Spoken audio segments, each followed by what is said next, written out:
ಮಧ್ವಾಚಾರ್ಯರ ಸಶಿಷ್ಯರಾದಂತಹ ತ್ರಿವಿಕ್ರಮ ಪಂಡಿತಾಚಾರ್ಯರ ಒಂದು ಸ್ಥಳ ಇದು ಅವರ ತೋಟ. ಹೆಬ್ಬಲಸು ಅಂತ, ಲಿಕ್ಕುಚ್ಚ ತಿಲಕಸೂನುಹು ಅಂಥೇಳಿ. ಸೊ ಇದು ಅವರ ಒಂದು ಮನೆತನದವರು ಇದ್ದಂತಹ ಜಾಗ. ತ್ರಿವಿಕ್ರಮ ಪಂಡಿತಾಚಾರ್ಯರ ಒಂದು ಸನ್ನಿಧಾನವನ್ನು ಇಲ್ಲಿ ಏರ್ಪಾಡು ಮಾಡಿದ್ದಾರೆ. ಆಚಾರ್ಯರ 3 ಅವತಾರಗಳನ್ನು ನೋಡಿದಂತಹವರು ಹನುಮ ಭೀಮ ಮಧ್ವರೂಪದಲ್ಲಿ ಆಚಾರ್ಯರನ್ನು ನೋಡಿ ವಾಯುಸ್ತುತಿಯನ್ನು ರಚನೆ ಮಾಡಿದಾಗ ಆಚಾರ್ಯರು ನಖಸ್ತುತಿ ಸೇರಿಸಿ ಆದ್ಯಂತವಾಗಿ ಪಠನೆ ಮಾಡಲಿಕ್ಕೆ ಆದೇಶ ಮಾಡಿದ್ದಾರೆ. ಅಂತಹ ಸಕಲ ಮಾಧ್ವರಿಗೂ ಕೂಡ ಬಹಳ ಬೇಕಾದಂತಹ ಮತ್ತು ಅವಶ್ಯ ಪಠನೀಯವಾದಂತಹ ವಾಯುಸ್ತುತಿಯನ್ನು ಕೊಟ್ಟಂತಹ ತ್ರಿವಿಕ್ರಮ ಪಂಡಿತಾಚಾರ್ಯರ ಸನ್ನಿಧಾನ ಇದು. ಇವತ್ತು ಇಂದು ಅವರ ಆರಾಧನೆ.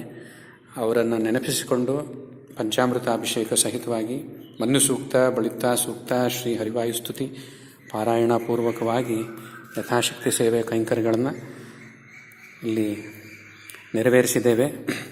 ಸೊ ಇದು ಒಂದು ತ್ರಿವಿಕ್ರಮ ಪಂಡಿತಾಚಾರ್ಯರ ಒಂದು ಸನ್ನಿಧಾನದ ಕೆಲವು ದೃಶ್ಯಗಳು.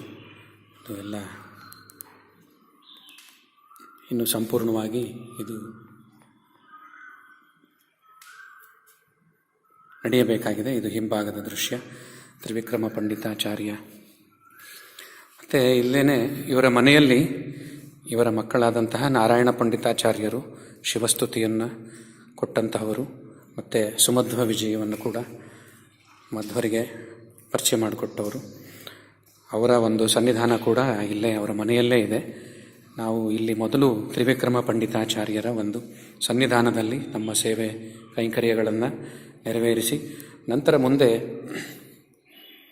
ನಾರಾಯಣ ಪಂಡಿತಾಚಾರ್ಯರ ಸೇವೆ ಮಾಡಲಿಕ್ಕೋಸ್ಕರ ನಾವು ಮುಂದೆ ಹೋಗ್ತಾ ಇದ್ದೀವಿ. ಇದು ಒಂದು ಪ್ರದಕ್ಷಿಣ ಪಥ. ತ್ರಿವಿಕ್ರಮ ಪಂಡಿತಾಚಾರ್ಯರ ಒಂದು ಸನ್ನಿಧಾನ.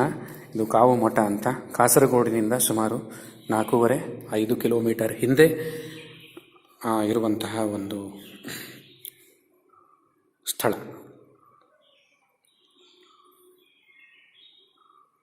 ಶ್ರೀ ಗುರುಭ್ಯೋ ನಮಃ. ಹರಿ ಓಂ. ತ್ರಿವಿಕ್ರಮಾರ್ಯಾನ್ ಪ್ರಣಮಾಮಿ ಮೂರ್ಧ್ನಾ.